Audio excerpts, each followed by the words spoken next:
walking in to go do a day of sluicing with the grandson.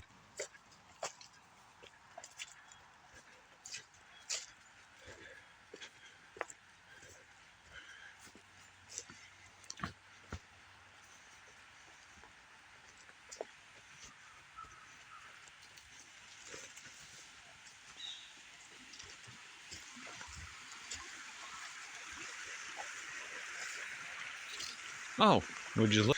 Somebody's already brought my stuff down here for me. That's a heck of a step to get down here.